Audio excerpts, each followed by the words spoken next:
আসসালামু আলাইকুম ভিউয়ার্স, কেমন আছেন সবাই? আশা করি সকলেই ভালো আছেন। আজকে আমরা এসেছি যশোর জংশনে, আর আজকে আপনাদেরকে আরও একটি গতিময় ভিডিও দেখাতে চলে এলাম। আর আজকের ভিডিওটি প্রায় 7 মিনিটের মতো হবে। আর আমাদের আজকে যশোর থেকে আমাদের ট্যুরমেট বেনাপোল এক্সপ্রেস, যা মূলত বেনাপোল ঢাকা রুটে চলাচল করে একটি আন্তনগর শ্রেণীর ট্রেন। আর আজকে আমাদের ট্রেনের ইঞ্জিন রয়েছে ইন্ডিয়ান লোকোমোটিভ WDM 3AR6522।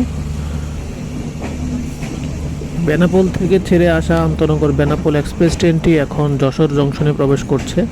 এখান থেকে ট্রেনটির ইঞ্জিন বা লোকো রিভার্স হয়ে ঢাকার উদ্দেশ্যে ছেড়ে যাবে। আন্তনগর বেনাপোল এক্সপ্রেস ট্রেনে গতি ভালো পাওয়া যায়। আর মূলত আমরা আজকে যশোর থেকে চুয়াডাঙ্গা পর্যন্ত যাব শুধু এই গতি দেখার জন্যে। আর আজকে পুরো ভিডিওটি আপনারা উপভোগ করুন, আশা করি আপনাদের ভালো লাগবে। ঢাকাগামী বেনাপোল এক্সপ্রেস ট্রেনটি এই মুহূর্তে যশোর জংশন ছেড়ে যাচ্ছে। আর আমাদের এই যশোর থেকে চুয়াডাঙ্গা যাওয়ার পথে আমরা মোট 3টি স্টেশনে যাত্রা বিরতি করব। প্রথম স্টেশনটি হচ্ছে মোবারকগঞ্জ, তারপরে স্টেশনটি কোটচাঁদপুর এবং সর্বশেষ স্টেশনটি দর্শনা হল্ট। তারপর আমরা চুয়াডাঙ্গা স্টেশনে চলে যাব। কিন্তু এই 3টি স্টেশন শুধু যাত্রা বিরতি স্টেশন, কিন্তু এছাড়াও যশোর থেকে চুয়াডাঙ্গা যেতে আমাদেরকে অতিক্রম করতে হয় Jessore cantonment, Meherullahnagar, Barabazar, Mobarakganj, Sundarpur, Kotchandpur, Safdarpur, Ansarbaria, Uthuli, Darshana halt, Darshana junction, Jayrampur, তারপর চুয়াডাঙ্গা। অর্থাৎ এই সবগুলো স্টেশন পেরিয়ে আমরা অবশেষে চুয়াডাঙ্গা স্টেশনে গিয়ে অবতরণ করব। আর এর মধ্যে যে গতির ঝড় তা আপনারা ইনশাল্লাহ উপভোগ করবেন। ভিউয়ার্স, আমরা ইতিমধ্যে যশোর ক্যান্টনমেন্ট অতিক্রম করে এসেছি এবং আমরা দেখতে পাচ্ছি যে ট্রেনের গতি আস্তে আস্তে বৃদ্ধি পেতে শুরু করেছে। এই মুহূর্তে আমরা একটি বাঁক অতিক্রম করছি, আর আস্তে আস্তে ট্রেনের গতিও বাড়তে চলেছে।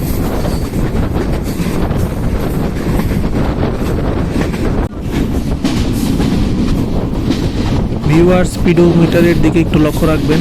দেখতে থাকুন ট্রেনের স্পিড কীভাবে আপ হতে শুরু করে এবং কিভাবে ট্রেনের গতি ধীরে ধীরে বাড়তে শুরু করেছে। আর ঠিক এইভাবেই গতির খেলা দেখাতে থাকবে পুরো রাস্তা জুড়ে। আর বেনাপোল, এই জন্যেই বেনাপোল এক্সপ্রেস সেরা। এই মুহূর্তে বেনাপোল এক্সপ্রেস ট্রেনটি প্রায় 82 কিলোমিটার গতিবেগে ছুটছে।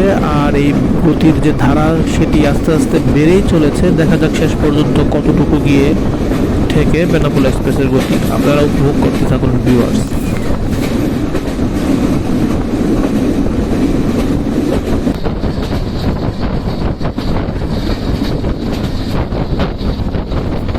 গতির ঝড় শুরু হয়ে গিয়েছে ইতিমধ্যে। 90 কিলোমিটার বা 91 কিলোমিটারের যে গতিবেগ তা এখন অব্যাহত রয়েছে। প্রায় অনেকক্ষণ ধরে এই গতিতেই বেনাপোল এক্সপ্রেস টানছে। আর আজকে যে বিষয়টি লক্ষণীয় সেটি হচ্ছে বেনাপোল এক্সপ্রেসে আজকের যে লোকোমোটিভ সেটি 6522, একটি ভারতীয় একটি locomotive, diesel locomotive, EMD locomotive নয়। কিন্তু তা সত্ত্বেও বেনাপোল এক্সপ্রেসের যে গতি তা আসলেই পুরো আশ্চর্যজনক, খুবই পছন্দ করার মতো, একবারে জোস।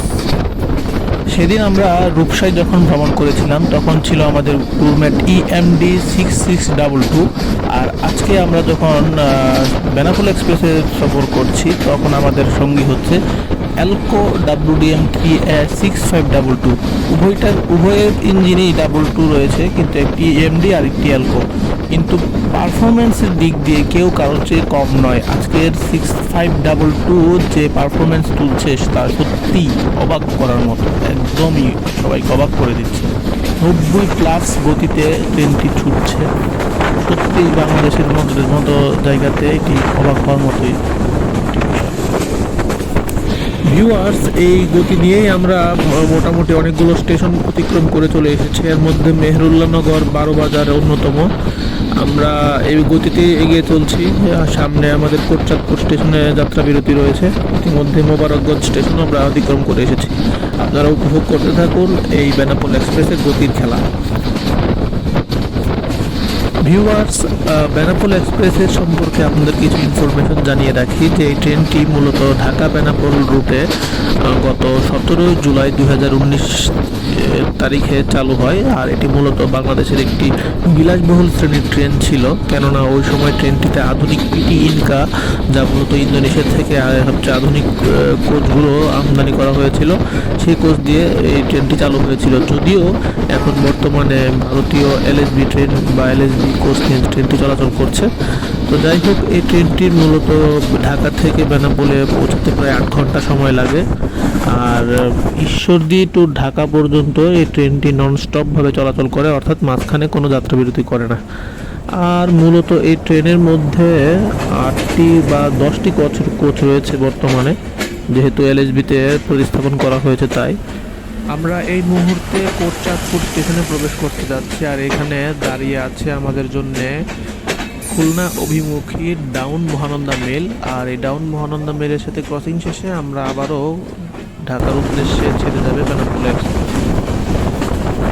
এই মুহূর্তে বেনাপোল এক্সপ্রেস ট্রেনটি আনসারবাড়িয়া অতিক্রম করছে। আর আনসারবাড়িয়া অতিক্রম করার পর যে পরবর্তী যে স্টেশনটি অতিক্রম করবে সেটি হচ্ছে উথুলি রেলওয়ে স্টেশন। আর উথুলি রেলওয়ে স্টেশন অতিক্রম করার পর ট্রেনটি দর্শনা হল্টে গিয়ে যাত্রা বিরতি করবে। আর দর্শনা হল্ট পেরিয়ে আমাদের পরবর্তী স্টেশন হচ্ছে দর্শনা জংশন। কোনোটাতেই ট্রেনটি দাঁড়াবে না। দর্শনা জংশন পার হয়ে আমাদের পরবর্তী যে স্টেশন সেটি হচ্ছে জয়রামপুর, সেখানেও ট্রেনটি যাত্রা বিরতি করবে না, একদম চুয়াডাঙ্গাতে গিয়ে আমাদের যাত্রা বিরতি করবে।